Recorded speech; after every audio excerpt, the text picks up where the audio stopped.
Levanta tus manos conmigo al cielo y dile: Señor, gracias por esta mañana gloriosa que nos estás permitiendo celebrar en tu nombre, Señor. Gracias por el privilegio que nos das de cantarte, de alabarte, de adorarte a ti, Señor, como solo tú mereces, Señor, en esta mañana. Queremos darte toda la gloria, todo el honor y todo el reconocimiento a ti, porque no hay nadie como tú, Señor. Tú eres santo y maravilloso, Jesús. Y nos gozamos de estar en esta mañana en este lugar, un grupo de tus hijos, diciéndote gracias por tu fidelidad. Gracias, Señor, por tu misericordia para con nosotros. Te rogamos, oh Dios, que en esta mañana tú te puedas mover entre nosotros como tú quieras, Señor. Que nada ni nadie te limite, Señor Jesús, sino que tú seas el invitado de honor en esta mañana en este lugar. En el precioso nombre de Jesús. Ese aplauso es para nuestro Dios. Aleluya. Amén. Amén. Digno eres de recibir toda la gloria y toda la honra. Saluda a tu hermano, dile: hermano, Dios te bendiga. La paz del Señor sea contigo. Abrázalo, salúdalo, dale la bienvenida. Gloria a Dios. Hermanos queridos, sé que en esta mañana hay hermanos que están por primera vez, que no estuvieron en el día de ayer, no estuvieron en el culto de ayer, y me gustaría que le diéramos la bienvenida a todos los que están aquí en esta mañana por primera vez, que no estuvieron en los cultos que realizamos ayer. Dios les bendiga, hermanos. Bienvenidos. Gloria a Dios. Qué bueno. Pues bienvenidos, hermanos. Espero que disfruten de este tiempo, de este desayuno, de esta comunión, que es lo más lindo. Y ahora vamos a pasar directamente a la palabra. ¿Les parece, hermanos? Gloria a Dios. Gloria al Señor. Siempre me gusta, generalmente, el último día, cuando estoy con alguna iglesia, con algún grupo, hablar un poco de los acontecimientos finales. Es mi pasión. Y además me gusta mucho hablar de los acontecimientos finales, porque nosotros ya estamos en los tiempos finales. Somos los cristianos más cerca que ninguna generación del retorno inminente del Señor Jesús. El primer nacimiento, la primera vez que nació el Señor Jesucristo en su primera venida, muy poca gente se dio cuenta, muy poca gente. Solamente los que estaban allí cerca de Betlehem o Belén, la casa del pan. Pero en su segunda venida, antes de que Él venga, habrá muchas señales que tenemos que conocer cuáles son. Porque según la generación, así serán las señales. El Señor Jesucristo le dijo al pueblo de Israel hace 2000 años: ustedes son una generación perversa y maligna, y la única señal que veréis será la señal del profeta Jonás. Es decir, así como Jonás estuvo en el vientre del pez 3 días y 3 noches, yo también, el Hijo del Hombre, estaré en el vientre de la tierra 3 días y 3 noches. Y esta señal la van a ver ustedes, pero nosotros no vimos esa señal. Porque estamos en otra generación. Estamos en otros tiempos. ¿Cuál fue la señal de la generación de Noé? El diluvio. Pero nosotros ya no vivimos en el tiempo del diluvio. ¿Cuáles son las señales según el tiempo en el que vivimos y según el lugar en el que vivimos? Porque no van a ser las mismas señales para ustedes de Norteamérica que para nosotros en Europa. Cuidado. Y es muy importante saber qué señales voy a ver en mi país, qué señales voy a ver en mi generación y cómo puedo prepararme para poder discernir y comportarme en consonancia con dichas señales. Entonces vamos a empezar con la primera lectura de hoy, que se encuentra en Segunda de Tesalonicenses, el capítulo 2, por favor. Si han traído su Biblia, si no, no pasa nada. Voy a leer a partir del versículo 1 en adelante. Jeremías, ¿me das un poquito de agua? Segunda de Tesalonicenses, el capítulo 2. Ahí está. A partir del verso 1, gracias. ¿Tienen el texto? Vamos a ir poco a poco, porque esto es, como yo digo, como los eslabones de una cadena. Un versículo nos lleva al siguiente y el siguiente al siguiente, y así vamos a recuperar toda la información para poder llegar a conclusiones correctas en esta mañana, ¿ok? Versículo 1 dice: con respecto a la venida de nuestro Señor Jesucristo y nuestra reunión con Él, os rogamos, hermanos, que no os dejéis mover fácilmente de vuestro modo de pensar, ni os conturbéis, ni por espíritu, ni por palabra, ni por carta como si fuera nuestra, en el sentido de que el día del Señor está cerca.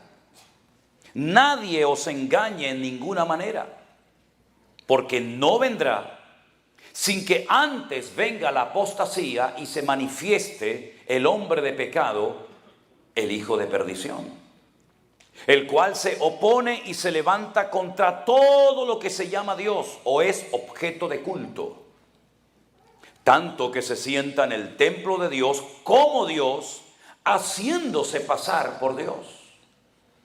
¿No os acordáis que cuando yo todavía estaba con vosotros os decía esto? Versículo 6. Y ahora vosotros sabéis lo que lo detiene, a fin de que a su debido tiempo se manifieste, porque ya está en acción el misterio de la iniquidad, solo que hay quien al presente lo detiene hasta que Él sea quitado de en medio. Y entonces se manifestará aquel inicuo, a quien el Señor matará con el espíritu de su boca y destruirá con el resplandor de su venida. Inicuo cuyo advenimiento es por obra de Satanás, con gran poder y señales y prodigios mentirosos, con todo engaño de iniquidad para los que se pierden, por cuanto no recibieron el amor de la verdad para ser salvos. Por esto Dios les envía un poder engañoso para que crean a la mentira, a fin de que sean condenados todos los que no creyeron a la verdad, sino que se complacieron en la injusticia. El lugar donde menos tiempo estuvo el apóstol Pablo fue en esta ciudad llamada Tesalónica. Solamente estuvo 3 semanas. 3 semanas y se fue.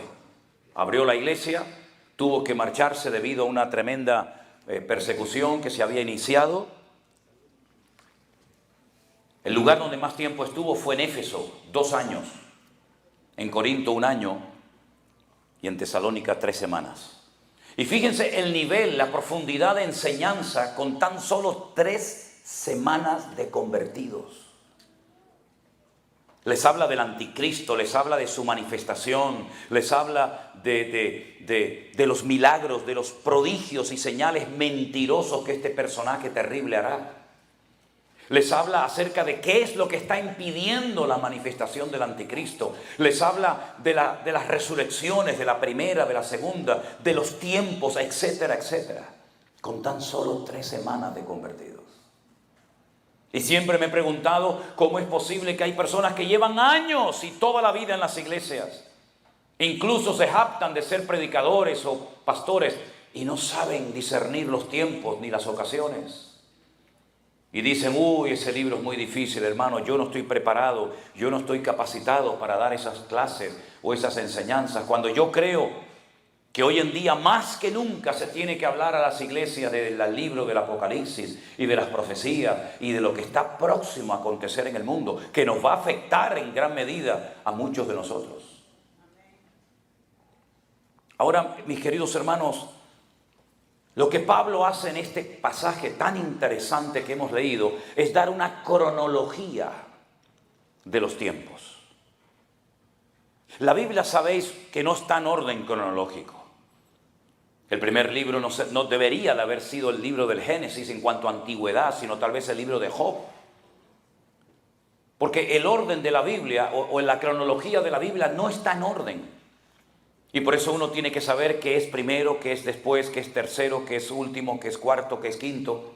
Pero en este caso jugamos con la gran ventaja de tener una información exacta en orden cronológico, tal y como se va a ir desarrollando. Y eso es una ventaja tremenda. Porque así no tenemos que inventarnos nada, sino simplemente ir paso a paso, texto a texto, viendo qué viene primero, qué viene segundo, qué es lo que permite que el texto 3 se cumpla, etcétera, etcétera. Hay dos palabras en griego. Ustedes saben que el Nuevo Testamento se escribió en griego y el Antiguo Testamento en hebreo, salvo algunas partes en arameo del libro de Daniel. En el idioma griego hay dos palabras para hacer referencia a la venida de Jesús, del Mesías. Una es la palabra parausía y otra es la palabra epifanía.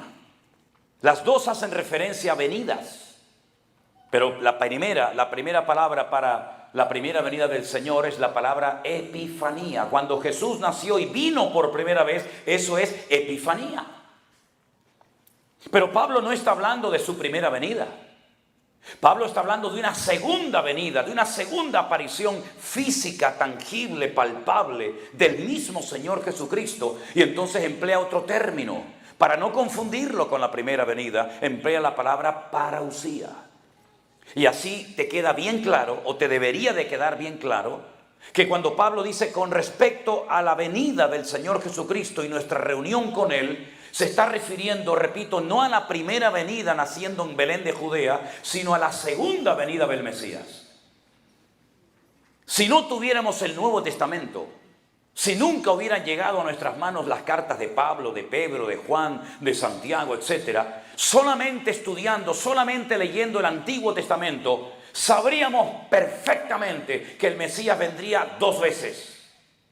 Una primera vez como siervo sufriente, como cordero al matadero, y una segunda vez como rey triunfante y glorioso, como el león de la tribu de Judá. Hay más información para la materia de la escatología en el Antiguo Testamento para estudiar la segunda venida de Cristo que la primera. El Apocalipsis del Antiguo Testamento es el libro de Daniel y Ezequiel. Leyendo y estudiando esos libros, llegas a la conclusión perfectamente de que el Mesías vendría en dos ocasiones. Ya la primera se cumplió, amén, hermanos. Ya eso forma parte de la historia, pero queda la segunda venida. Para la primera venida teníamos, muchos datos, incluso hasta fechas. ¿Se acuerdan cuando el hermano preguntó el otro día, hermano, esto de la profecía de Daniel capítulo 9? Le dije, bueno, ahí está. Ahí están las preposiciones de hasta. Le dice el Señor en el capítulo 9 al profeta Daniel, estando en Babilonia, cautivo: quiero que sepas y entiendas, que desde la salida de la orden para restaurar Jerusalén hasta el Mesías príncipe, y le da una fecha, 483 años o 69 semanas de años, como les expliqué el otro día.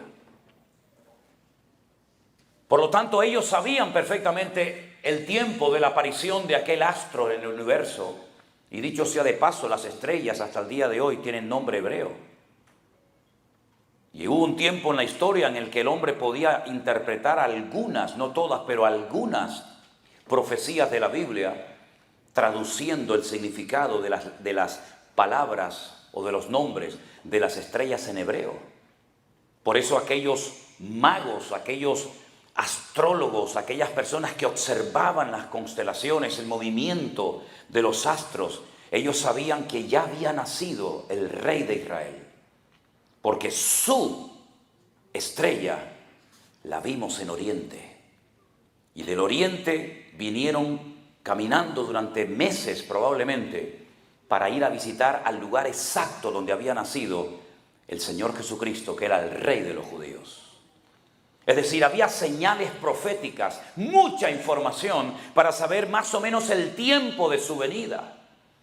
En el Antiguo Testamento hay 4 reinos fundamentales que se mencionan.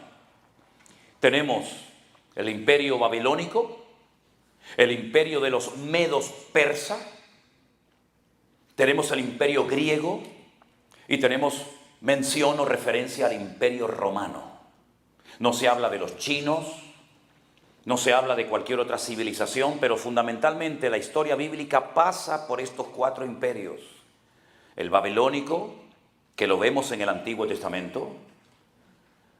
El medo persa, los persas eran los iraníes y los medos son los kurdos, los que todavía después de tantos siglos, los kurdos siguen pidiendo a Turquía y a otras naciones de la tierra que les den un trozo de tierra. Los kurdos son los antiguos medos de la Biblia y los persas son los iraníes, los que tienen su territorio. Pero luego la Biblia nos habla del imperio griego, incluso haciendo referencia a Alejandro Magno. Pero no aparece en el Antiguo Testamento nada del imperio griego. Y cuando abrimos las páginas del Nuevo Testamento, nos encontramos con otro imperio, que es el imperio de los romanos. De los Césares de Roma, nos encontramos a Poncio Pilato, nos encontramos a los centuriones romanos, nos encontramos a ese imperio que ya ha invadido prácticamente el mundo conocido. Toda Europa era de los romanos, toda, desde Portugal, España, Francia, Inglaterra, Alemania, Italia, toda Europa era de los romanos. Todo el Medio Oriente, Siria, Israel, Jordania, Egipto, todo el norte de África, Libia, ¿verdad? Todos esos lugares era del antiguo imperio romano.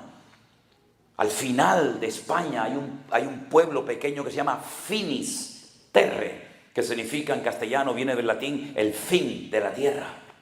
Ahí terminaba el mundo, no había más, ¿verdad? ¿Y qué pasó con el imperio griego? Porque se menciona en el Antiguo Testamento, pero no aparece en las páginas. Bueno, ustedes saben que la Iglesia Católica, en la ciudad de Trento, en Italia, en el siglo XVI, hicieron un concilio y allí decidió el Papa de turno meterle 7 libros más a la Biblia. No es que nuestra Biblia tenga 7 libros menos, no, es al revés. Ellos en el siglo XVI le metieron 7 libros más al Antiguo Testamento que nunca habían pertenecido. Esos libros son Judith, Sabiduría, Tobías, Primera de Macabeos, Segunda de Macabeos. Y esos libros de Macabeos son muy interesantes, porque los Macabeos, que viene de la palabra Macab, que significa martillo, era una familia de judíos que se rebelaron en contra de los griegos y querían volver a abrir las puertas del templo de Jerusalén, ¿verdad? Para volver a alabar y adorar a nuestro Dios. Pero ese imperio no aparece en el Antiguo Testamento. Pero es que entre el Antiguo Testamento y el Nuevo Testamento hay 400 años de historia que no se cuentan. Hay un silencio. Y el imperio griego como que pasó. No está registrado en las páginas de la Biblia, sino que ya pasamos automáticamente al cuarto imperio, que son los romanos. Cuando Alejandro Magno murió, que era el rey principal, el macedonio principal, él no dejó descendencia, no dejó hijos. Y entonces 4 de sus generales principales se repartieron el mundo dominado y controlado por él. El nombre de los generales era Ptolomeo, Casandro, Seleuco y Silimaco. Ellos repartieron el mundo entre ellos y los seleucidas se fueron a Israel. Y allí entonces el templo lo convirtieron en un gimnasio y en un templo pagano. Y Antíoco Epifanes cogió un cerdo, lo sacrificó, derramó la sangre en el lugar santísimo y levantó una estatua para adorar a los dioses griegos como los dioses únicos y verdaderos.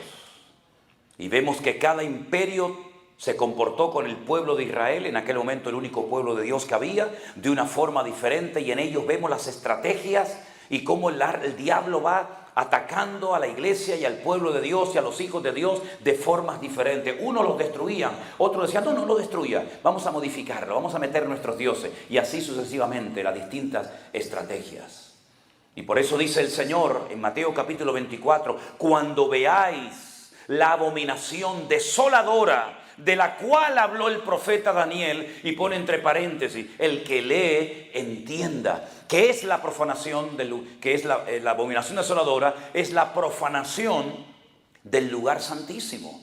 Claro, alguno en esta sala, en esta tarde, o ahí en internet que nos están siguiendo, puede decir, pero hermano, no hay templo, los judíos no tienen templo en Israel. Es verdad, tienes razón. Fue destruido en el año 70 por el hijo del emperador romano Vespasiano, por Tito. Él destruyó el templo, lo quemó, llevó los tesoros a Roma. Y nunca más en 2000 años el templo de Jerusalén ha vuelto a ser reconstruido. En el lugar donde antaño estuvo el templo, hoy en día hay no una, sino 2 mezquitas musulmanas. Una que habrán visto enorme con esa cúpula de oro que se llama la mezquita de Omar, donde debajo de esa cúpula hay una piedra que es más grande que todo esto, y los judíos dicen que ese es el centro, el ombligo de la tierra, desde el cual Dios creó el universo, y donde subió Abraham con Isaac para sacrificarlo sobre un altar. Y al lado hay otra mezquita, que es la mezquita de Al-Aqsa, que es donde dicen los musulmanes que Adán y Eva oraban a Alá. El Corán está lleno de falsedades, de manipulaciones históricas y de mentiras. Y es una burda imitación de historias bíblicas. Pero en fin, ese sería otro tema para otro día. Pero mis queridos hermanos, el apóstol Pablo dice que se presentará en los últimos tiempos un hombre, un personaje político que se levantará del antiguo imperio romano, que la Biblia lo llama el anticristo, el cuerno pequeño, el inicuo, el hombre de pecado, el hijo de perdición. Es siempre el mismo. Es un líder político que recibirá un poderío militar impresionante, recibirá reconocimiento mundial por parte de muchas naciones. Y este hombre, junto con otro personaje llamado el falso profeta, cuya sede de gobierno religioso o espiritual está en Roma, la ciudad que gobernaba sobre todos los reinos de la tierra, este dúo de hombres perversos llamado el falso profeta y el anticristo, en los últimos tiempos harán barbaridades durante un periodo que el Antiguo Testamento lo llama el tiempo de angustia de Jacob, y el Nuevo Testamento lo llama la gran tribulación. La pregunta que muchos se hacen es: ¿estaremos nosotros en ese periodo tenebroso y terrible de la historia? Hay tres opiniones que son las que más se han extendido en el campo evangélico. Unos dicen, no, nosotros no estaremos nunca en persecuciones. Jamás nos afectarán a nosotros, digamos, los problemas económicos, persecuciones, quema de iglesias. No, nosotros vamos a ser arrebatados, llevados antes de que comience todo eso. Hay otro sector que opinan que van a estar por lo menos en la primera parte, en los primeros 3 años y medio. Y hay otros, pero no tantos, que opinan que la iglesia va a estar en todo el periodo de la gran tribulación. La pregunta es, si hay 3 opiniones, ¿cuál es la verdadera? Porque no puede venir el Señor 3 veces, antes, durante y después. Tendrá que venir en una ocasión. Les voy a dar un pequeño dato. No intento convencer a nadie de nada, no estoy aquí para eso. Pero sí me gusta hacerle a la gente pensar. Porque la enseñanza no tiene que entrar por presión, sino por convicción. Y que sea el Espíritu Santo el que nos enseñe y nos hable, porque todos somos estudiantes de la Biblia, ¿sí? Durante siglos, durante muchísimo tiempo, estaba totalmente prohibido, mal visto que en una Biblia se incluyeran comentarios de hombres. Hoy en día saben lo que hay, ¿no? La Biblia de este, la Biblia del otro, la Biblia de fulanito, la Biblia de menganito, y ahí meten sus comentarios y sus opiniones, ¿verdad?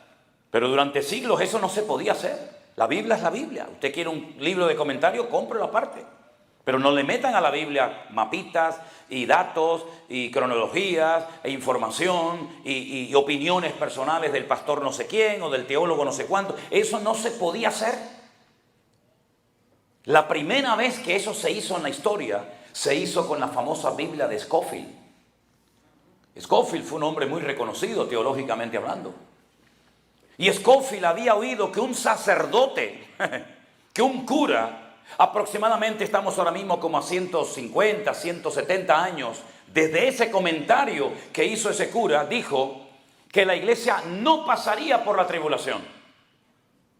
Que la iglesia sería arrebatada antes de que comenzara ese periodo terrible de la historia. Y Scofield fue el primero en la historia que metió en la Biblia ese comentario de un cura. Durante casi 2000 años la iglesia nunca creyó eso. Estudien la teología de los hermanos en la Edad Media. ¿Qué creían nuestros hermanos en la Edad Media en Europa? ¿Qué creían nuestros hermanos hace 500, 600 años atrás?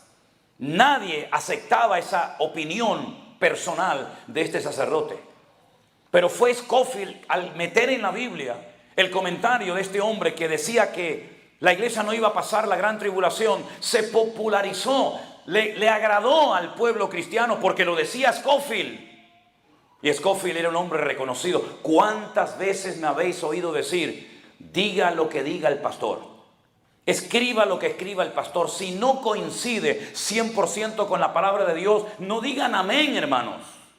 Analicen a la luz de las Sagradas Escrituras si verdaderamente eso es 100% bíblico o es simplemente una opinión. Todos tenemos derecho a opinar, ¿sí o no? Yo puedo dar una opinión, usted puede dar una opinión, pero hermano, por encima de su opinión o de mi opinión está lo que dice el Señor en su palabra. Y durante 2000 años, la opinión, el concepto, la idea generalizada del cristianismo era que ser cristiano era sinónimo de ser perseguido. De hecho, el apóstol Pablo, saben perfectamente que él decía, nosotros nos hemos sentenciado a muerte. Hoy te agarrarán a ti, mañana al otro, mañana a mí. Pero tarde o temprano los cristianos sabían que para ellos era un honor y un privilegio morir y derramar su vida por la causa del evangelio. Ahora, ¿qué nos dice la palabra de Dios? Primero, que el anticristo se va a manifestar después de que algo o alguien, mejor dicho, que lo detiene, se ha quitado de en medio. Pero respondiendo a la pregunta, ¿pasaremos o no pasaremos por la gran tribulación? Miren, hermanos, el libro del Apocalipsis, la ventaja que tenemos también con ese libro es que se escribió en orden. No está todo alterado, sino que hay un orden. Usted simplemente tiene que seguir el orden para saber qué va a ocurrir primero, qué va a ocurrir segundo, qué va a ocurrir tercero y así sucesivamente. El libro del Apocalipsis relata 21 juicios terribles. Esos juicios los clasifican en grupos de 7. 3 grupos de 7, 7 por 3, 21. 7 sellos, 7 trompetas y 7 copas de la ira. No existían los libros tal y como los tenemos hoy en día en nuestras manos. Existían pergaminos. Los primeros libros, o el primer libro que se imprimió fue la Biblia en el Renacimiento, en Europa, en la imprenta de Gutenberg. No había libros, eran pergaminos, eran rollos. Y para que se guardara un poco la privacidad de la escritura, pues se ponía un sello, se lacraba con vela, se derretía y se sellaba para que nadie pudiera leer el contenido del libro. Lo que el Señor le está diciendo a Juan, dice, mira, este es un rollo donde cuento la historia de los últimos tiempos. Y entonces dice que está con 7 sellos, 7 precintos, para que nadie lo pueda leer, nadie pueda saber lo que pone ahí. Y un anciano en visión le dice al apóstol Juan en el Apocalipsis, ¿quién es digno de abrir este libro? ¿Quién es capaz aquí en todo este firmamento, en todo este universo, de abrir este libro? Y dice que Juan lloraba y lloraba, dice, porque no había nadie digno. No solamente de abrirlo y leerlo, ni siquiera de mirarlo. Pero por ahí se oye una voz que dice, no llores, Juan, porque el león de la tribu de Judá, el alfa y la omega, la raíz de David, es digno de cogerlo en sus manos, desatar sus sellos y de leernos su contenido. Y entonces cuando usted abre el libro del Apocalipsis, después del mensaje a las 7 iglesias, otra vez el 7, ¿verdad? Se encuentra que cada vez que se desata, cada vez que se rompe el precinto de un sello, acontece algo en la tierra. Y entonces, si usted tiene que encajar esos juicios, que son 21, en 7 años de tribulación, vemos que en el Apocalipsis aparecen los 7 sellos en los primeros 3 años y medio, los 7 toques de trompeta en los primeros 3 años y medio, y las copas de la ira al final, en la segunda parte de los 3 años y medio de la tribulación. Entonces, para responder a la pregunta o a la inquietud, si es que la hubiera entre nosotros, de si la iglesia está o no va a estar en este periodo, Pablo nos da una revelación y un dato impresionante. Que cuántas veces cristianos lo habrán leído, pero no se habrán parado a pensar lo que Pablo está diciendo ahí. Recuerden que Pablo, hablando en tercera persona del singular, él dijo, conozco a un hombre que subió al tercer cielo y estuvo en la presencia de Dios. Y oyó y vio cosas inefables que no le fue permitido declararla a nadie. Pablo tenía tanta información que ni siquiera el Señor le permitió plasmarla en sus epístolas. Pero nos dio un dato extraordinario y él emplea la palabra misterio. Y la palabra misterio, ¿saben lo que es? Secreto. Les voy a contar un secreto.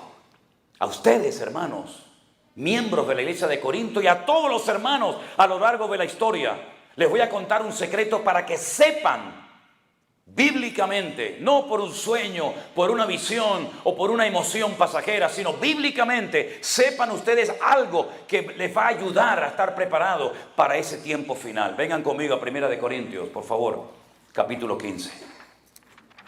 1 Corintios, capítulo 15, el capítulo que habla de la resurrección. En este precioso capítulo extraordinario, el apóstol Pablo nos da una información extraordinaria. Él habla acerca de la resurrección de los creyentes, cómo van a resucitar, qué tipo de cuerpo van a tener, sin ningún tipo de limitación de espacio ni de tiempo. Pero fíjense lo que nos dice 1 Corintios capítulo 15, en el versículo 51. 1 Corintios 15, 51. He aquí, os digo un misterio.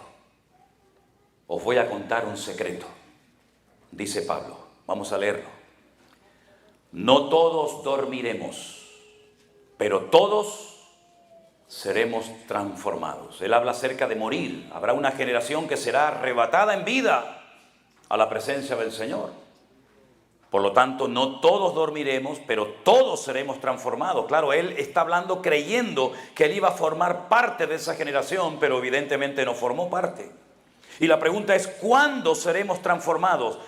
Dice aquí, en un momento, en un abrir y cerrar de ojos. ¿Cuánto tarda usted en abrir y cerrar sus ojos? Así, milésimas de segundo. En un momento, en un abrir y cerrar de ojos. ¿Cuándo? Léalo. A la final trompeta, porque se tocará la trompeta y entonces los muertos en Cristo serán resucitados incorruptibles y nosotros seremos transformados. Se producirá una metamorfosis, que es la palabra griega, de gusano a mariposa, ¿verdad? ¿Qué prefiere ser, gusano o una hermosa mariposa? Pues ahora el cuerpo que tienes, por mucho que presumas, es un gusano. Y algunos piensan que son un pavo real. Ni a gallina llegamos. Dice, será transformado, una metamorfosis de algo como lo que vemos, a algo hermoso y espectacular, que no conoce limitaciones, que puede vivir una eternidad, que puede trasladarse simplemente pensando quiero estar allí, cuando lo piensas ya estás allí, exactamente igual que las características del primer hombre en el jardín del Edén, que no sudaba, un hombre que era capaz de meterse debajo del agua 5 horas y no se ahogaba, un hombre que era capaz de oír la voz de Dios, un hombre que veía un animal y veía la esencia del animal, lo veía por dentro, era una visión penetrante de la realidad de los seres vivos. Porque, como pequeño dato, nosotros tenemos una visión muy limitada de las cosas, pero Adán podía ver tu corazón, tus pulmones, tu hígado, tus riñones, podía penetrar por todas tus entrañas y ver todo tu ser. Dios creó a los animales y los dejó sin nombre. No les puso nombre, le dijo a Adán, hazlo tú. Ponle tu nombre a los animales. Yo lo sé, hago, pero ponle tu nombre a los animales. Por eso yo cada día le pongo a un día un nombre. Hoy será día de victoria. Hoy será día de paz. Hoy será día de sabiduría. Hoy será día de gozo. Porque esa capacidad de nombrar las cosas, Dios se las delegó al hombre. Y por ejemplo pasó por allí un perrito y lo miró a Adán y dijo, un caniche, un pastor alemán, un bulldog. No, eso no. Ni siquiera dijo perro, sino que lo miró, se quedó observando y dijo, tú serás llamado Caleb. Y juntó la palabra col y la palabra lev y formó un término nuevo que lo llamó Caleb. Col, todo, lev, corazón. Y llamó al perrito todo corazón. Y llamó al león que comía paja y te podías acostar. Ese es el sueño de mi vida, dormir con un león. Me encantaría ahí abrazarlo, ahí la melena esa. Es una gozada cuando veo esos hombres que entran a una jaula y abrazan a un león y se te encarama. Es algo, aunque el león apesta, dicho sea de paso, pero bueno. Y lo llamó Agei, el que mete miedo. Pero no metía miedo, pero él vio la esencia en el futuro. Y así, un estudio muy lindo del nombre de cada animal, ¿no? Pero no es el tema ahora, ¿verdad? Pero ¿saben qué, mis queridos hermanos? Es como si yo dijera, esto tiene hidrógeno. Esto tiene hidrógeno. Esto tiene oxígeno. Pero yo no lo veo el oxígeno, pero Adán sí lo veía. Dice, esto tiene hidrógeno y oxígeno. Por eso cuando bebes agua, es un alivio, tu cuerpo nota que ha entrado hidrógeno, que ha entrado oxígeno a tus venas y te alivia porque es una fórmula química que es lo que hace que ese elemento sea indispensable para la vida, ¿verdad? Y entonces lo que hace nuestro Dios es mostrarnos que algún día nuestros cuerpos se van a transformar de tal manera que aunque podamos reconocernos, sin necesidad de preguntarnos cómo te llamas. Porque Pedro vio a Moisés. Y Pedro vio a Elías. Y dijo, mira a Moisés. Mira a Elías. Y habían desaparecido del planeta Tierra hacía siglos. Pero ellos los reconocieron porque no habrá ni imitaciones de ningún tipo. Todas las enfermedades desaparecerán. Los ciegos verán. Los mudos hablarán. No sé en qué edad nos quedaremos, si uno murió con 80, si se queda con 80 o el de 20, no, ya eso no lo sé. Pero lo que sí sé es que va a ser la perfección absoluta. ¿Y cuándo se producirá ese cambio? A la final trompeta. ¿Y cuántas trompetas menciona el libro del Apocalipsis? 7. ¿Y cuándo suena la séptima trompeta? Después de los 7 sellos. Y al final de la séptima trompeta ya han pasado 3 años y medio de lo que llamamos la gran tribulación. Y a la mitad de la semana o a la mitad de los 7 años se produce este acontecimiento glorioso de la resurrección de los muertos. Y vamos a la presencia del Señor y es entonces cuando aquel inicuo terrible entra al lugar santísimo y lo profana y dice, a partir de hoy me van a adorar a mí. Y a partir de hoy este templo es un templo que se ha levantado para mí. Y el falso profeta y el anticristo engañan a las naciones y dice, y ahora para tener un control mundial de la población, ahí en ese momento, no antes, vamos a meterles un chip, un aparatito dentro de su cuerpo para controlarles a donde quiera que vayan, como los animales.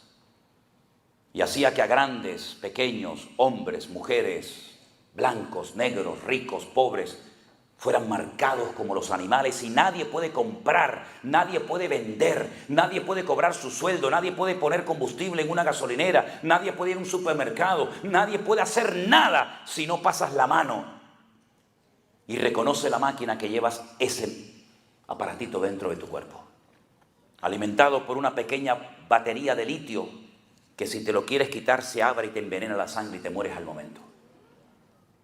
Donde a través de satélites pueden controlar en cualquier momento el movimiento de toda la raza humana y decir, este está aquí, este está allá, este vino, este se quiere escapar, este es hombre, esta es mujer.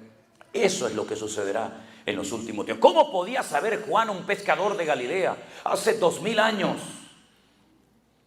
esta alta tecnología? Porque el Espíritu Santo lo sabe todo y reveló lo que va a pasar en los últimos tiempos. Entonces, ¿qué es lo que tenemos que hacer nosotros hoy en día? Lo que dijo el Señor, velad y orad, velad y orad, para que aquel día y estas cosas no os sorprendan como ladrón en la noche. Porque dice la Biblia, no os sorprendáis del fuego de prueba que os ha sobrevenido, como si alguna cosa extraña os aconteciese. Porque los mismos padecimientos los están pasando vuestros hermanos en todas las naciones de la tierra. Por lo tanto, mis queridos hermanos, esto es una realidad. He visto a iglesias enteras con su pastor al frente que se van al muro de los lamentos, al Col de Hammurabi, allí en Jerusalén, a orar y a reprender al diablo para que no venga la tribulación y para que no venga el anticristo. Y yo digo, pero estáis perdiendo el tiempo. Porque lo que está escrito se cumplirá y no hay nada que el hombre pueda hacer para evitar que esto suceda. Habrá un control de la población mundial, habrá un control de la economía. Bueno, de hecho el dinero va a desaparecer. Lo digo, si lo tienen vayan gastándolo ya, Sí, cuando vino el euro, Europa, nombre de una diosa griega que tiene también su historia, inventaron una moneda que se llamaba el euro. Para los europeos era impensable que los alemanes no tuvieran su marco, o para los españoles su peseta, o para los italianos su lira, ¿verdad? Pero hoy en día usted puede ir desde Portugal por toda Europa y no hace falta cambiar aquí liras, aquí dólares, aquí. No. Todos tenemos la misma moneda. Hay un banco, un solo banco en Europa. Ellos son los únicos que tienen derecho a emitir la moneda en papel y en billete, ¿cómo es? En moneda, ¿verdad? Un banco central, órdenes centrales, lo que dice Bruselas, todo el mundo tiene que obedecerlo, ¿verdad? Y llegará un momento, por ejemplo en Suecia, ya el dinero no existe, ya no se usa. Es papel, no vale nada, tiene el valor que tú le des. Llegará un momento en el que habrá un control mundial de la economía. Así se evitará la evasión de impuestos, así se evitará el que usted tenga dinero en un paraíso fiscal, así que los que tengan los millones de dólares en paraíso fiscal ya lo pueden ir sacando, invirtiendo, comprando algo, porque llegará el momento que te van a controlar hasta cuántas veces vas al baño, amigo. Así que el futuro va a ser muy interesante. Y lo único que nosotros podemos hacer es no darle lugar al miedo, ni a la incertidumbre, ni mucho menos, sino presentarnos cada día delante del Señor en oración, diciéndole al Señor, guárdame, líbrame y protégeme de este tiempo terrible que viene a la humanidad. ¿Piensan ustedes que lo de marzo del 2020 fue casualidad? Qué ingenuos son algunos, ¿no? Qué ingenuo, fue un ensayo. Vamos a probar a ver qué pasa. Vamos a ver qué pasa cerrando las iglesias, las empresas, estrangulando la economía de las naciones, impidiendo que la gente viaje de un país a otro. Vamos a bombardearles 24 horas al día con datos que nosotros le damos a ellos. Vamos a decirle a dónde pueden ir, a dónde no pueden ir, qué pueden comer, qué no pueden comer. Fue un ensayo, pero nosotros aprobamos porque descubrimos que detrás de todo esto Dios estaba haciendo algo en su iglesia, la estaba preparando y nos sorprendió ver que sin diezmos, sin ofrendas, sin nada, el Señor cuidó a la iglesia. Hizo una limpieza a nivel mundial en las iglesias como nunca antes lo había hecho.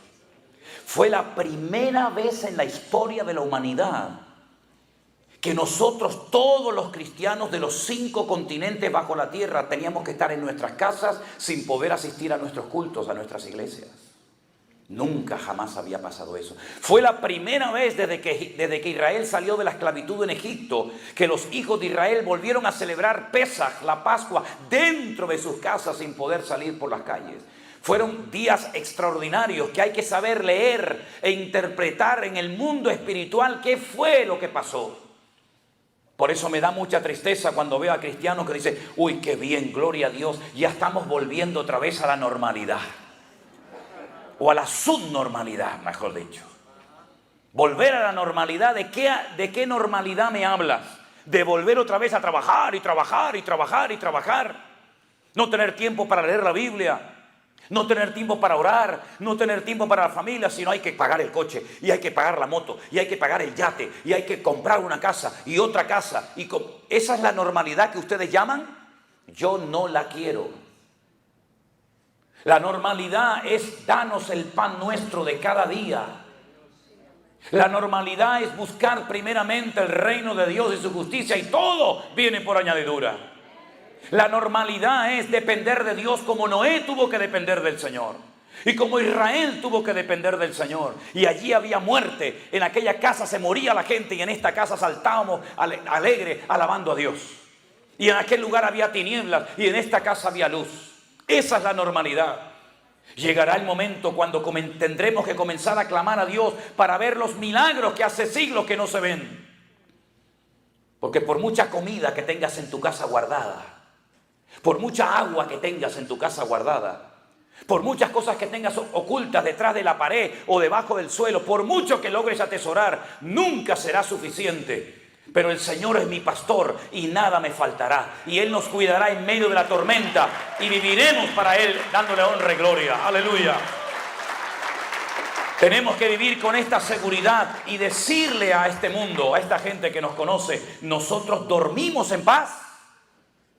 El otro día nos pasó algo muy curioso, ¿verdad? Estábamos durmiendo en... ¿dónde era? En Las Vegas. Les voy a contar un misterio. Un secreto. Estábamos durmiendo y de repente oigo tum, tum, tum, tum, tum, tum. Agarro a Elena, ¡fum!, la tumbo fuera de la cama, porque es un sonido que uno tiene aquí metido, ¿no? La tumbo de la cama y digo, tírate al suelo, no te muevas, no enciendas ninguna luz. Y entonces le digo, de un momento a otro tiene que venir la policía. Efectivamente, al rato vinieron 4 coches de policía. Y le dije, si viene la ambulancia, hubo heridos o hubo muertos, seguro. Pero no vino una ambulancia. Abrí así la ventana, despacito, y había habido un tipo que quería robar un coche, y entonces salieron alguien de la casa, y ahí hubo un tiroteo, y era igual que las películas, igual. Y entonces le digo, mira, esto que parece algo como fuera de lo común, los últimos tiempos, dijo el Señor, van a ser como los días de Noé. Y uno dice, como los días de Noé, voy a ver qué dice la Biblia de los días de Noé. A ver cómo eran los días de Noé. Violencia, falta de principios, de moral, falta de respeto, la apostasía, el desorden, el caos absoluto. Hoy en día los hijos mandan sobre muchos padres. En mi época se decía, cuando los adultos hablan, los niños se callan. Eso era en el siglo... cuando Cristóbal Colón vino a América. Hoy en día el niño dice, no, no, mamá, no, no, papá, no, no, no es así. Y la madre dice, a ver, hijo, a ver, ¿qué tienes que decir? En mi época yo interrumpía a mi padre y me daba un cogotazo que la cabeza me hacía así. Bueno, no hacía ni falta, porque yo estaba en una casa antes de ir a la... Yo era terrible de niño, era terrible, Yo, algún endemoniado tenía que estar por ahí. Terrible, y me decían, pórtate bien, que vamos de visita. Si te ponen algo delante, no lo cojas. No digas que tienes hambre. No me rompas nada. Y yo decía, sí, papá. Llegaba a la casa y ya me empezaba yo a alterar y mi padre me hacía así. Solamente una mirada te transmitía un mensaje telepático que te decía... todo esto, o te portas bien, o cuando llegues a la casa te voy a dar una que te vas a enterar. Todo eso era así, con una mirada. Hoy en día ni tirándole piedras se entera el niño. Nada, nada, están en otra onda, en otra frecuencia. Eso dice la Biblia. Donde lo malo, hoy en día es bueno. Y lo bueno de hoy, antiguamente era malo, pecado y hasta un delito. Donde lo dulce es salado, lo salado es dulce.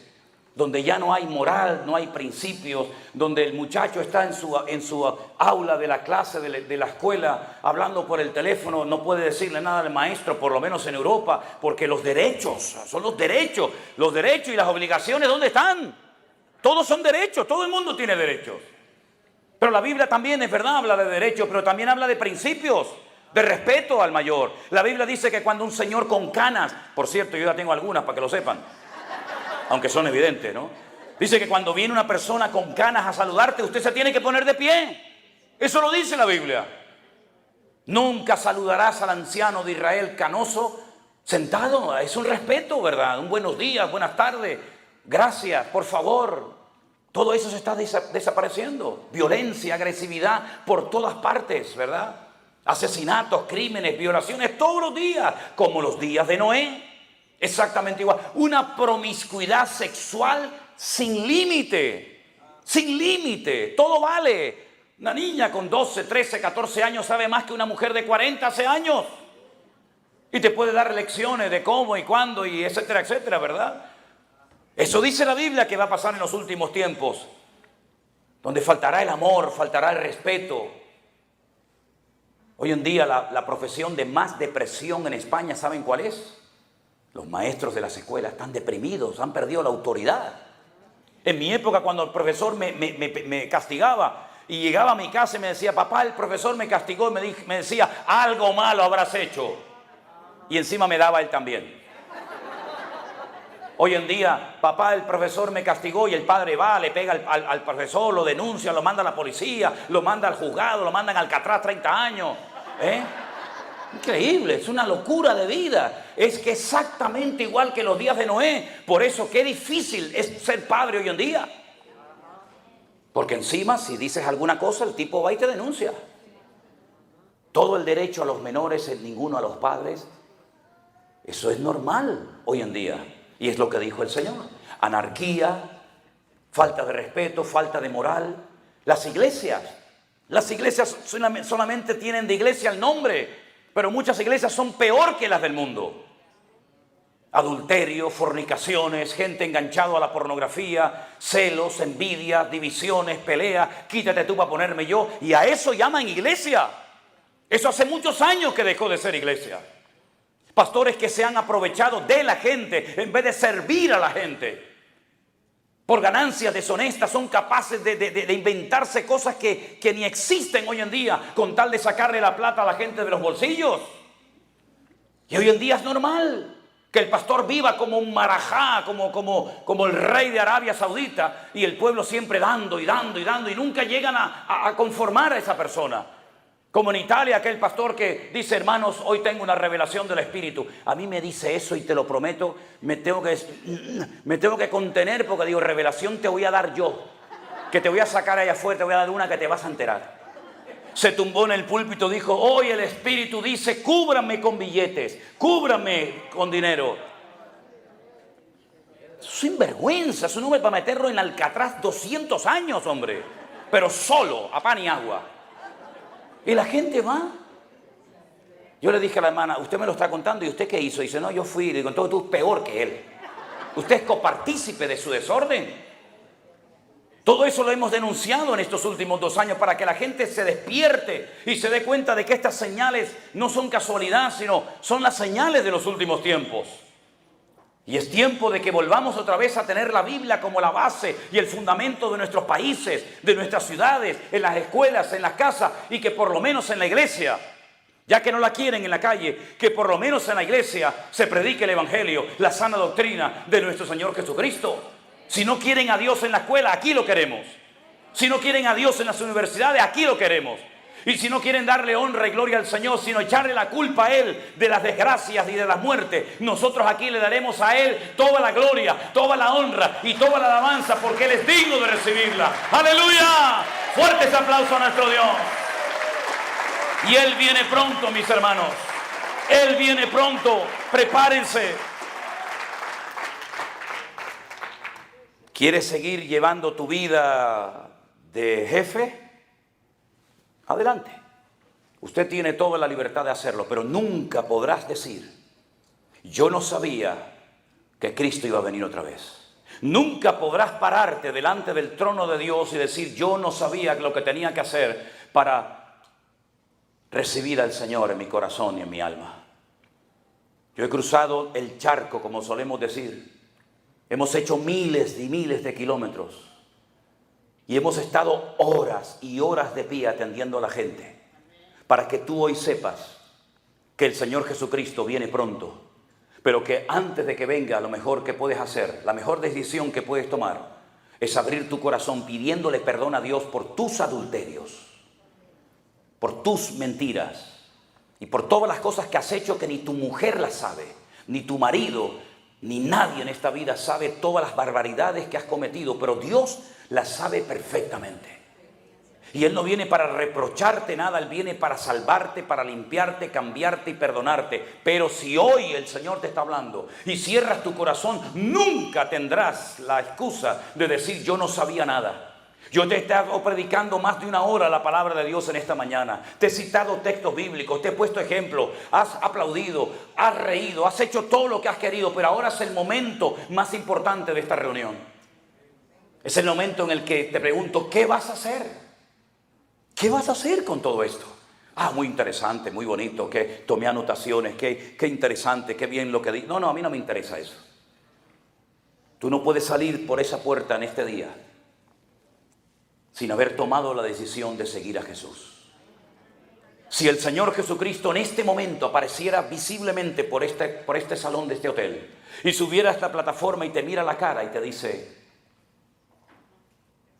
¿quieres que sea tu Señor y Salvador o me vas a crucificar otra vez?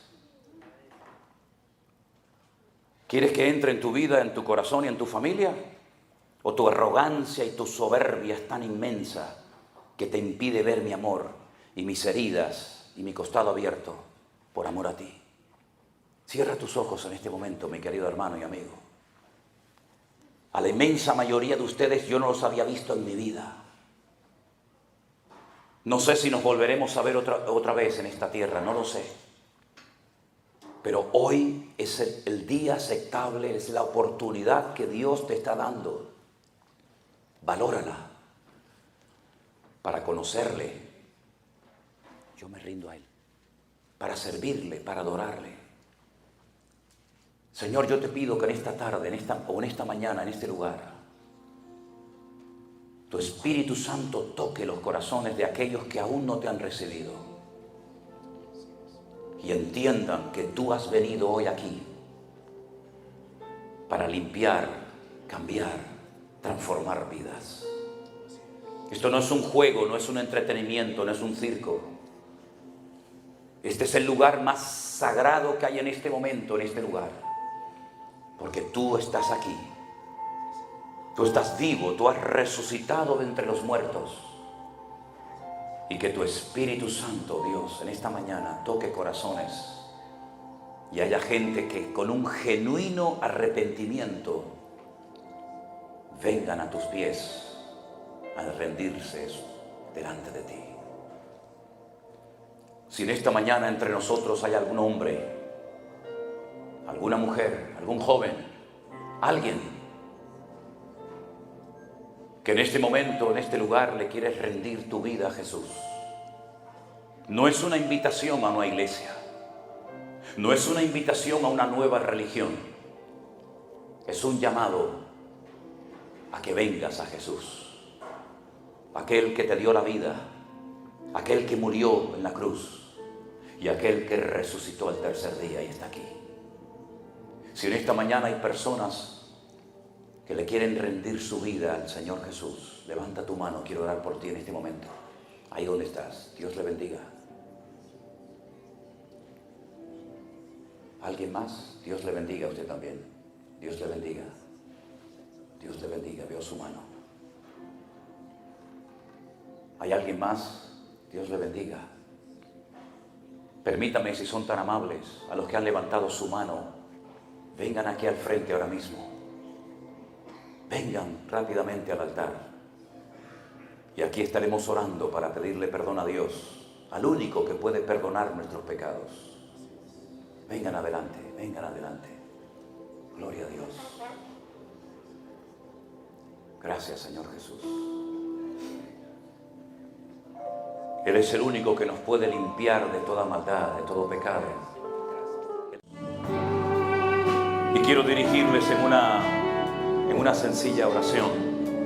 Repítala conmigo en alta voz, por favor. Diga conmigo, Señor Jesús, en esta mañana, Dios mío, yo te pido perdón por todos los pecados que he cometido a lo largo de mi vida. Límpiame, Señor Jesús. Yo recibo al Señor Jesucristo como mi Señor y mi Salvador personal. Confieso públicamente que a partir de hoy te seguiré todos los días de mi vida. Hazme una hija tuya, Señor. Inscribe mi nombre en el libro de la vida. Creo en ti, en tu muerte y en tu resurrección y en tu venida. Me rindo a ti en el nombre de Jesús. Amén y amén. Aleluya. Gloria a Dios. Gloria a Dios. Apláudale fuerte al Señor, iglesia. Pónganse de pie. Aleluya. Y vamos a orar por estas personas. Tenemos ahí un detallito para ustedes. Fuerte ese aplauso a nuestro Dios. Aleluya. Te alabamos. Te alabamos. Te honramos, Señor. Aleluya. Aleluya. Gracias, Señor amado Jesús.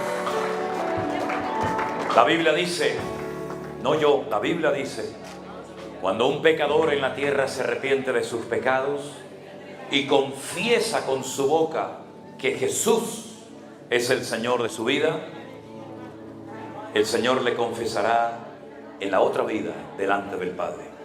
Pero la otra parte del versículo también dice que cuando una persona en la tierra es un cobarde, que le da vergüenza que su mujer, que su marido, que su amigo o los hermanos lo vean rindiéndole su vida a Cristo, porque no ha tenido el valor de hacerlo, porque es un cobarde, el Señor dice, yo también me avergonzaré de ti delante de la presencia de mi Padre en la otra vida. Por eso dice la Biblia que los adúlteros, los fornicarios, los hechiceros, los homicidas y los cobardes no podrán entrar en el reino de los cielos. Pero ahí hay un grupo de hombres y mujeres valientes que no han tenido ninguna vergüenza, como dicen aquí algunos, pena de pasar al frente y decir, yo quiero seguir a Cristo, yo quiero obedecerle, yo quiero amarle, yo quiero servirle. Y hoy, en este momento, sus nombres han sido inscritos en el libro de la vida, y cuando el Señor lo abra mencionará su nombre. Gloria a Dios, aleluya, gloria a Dios por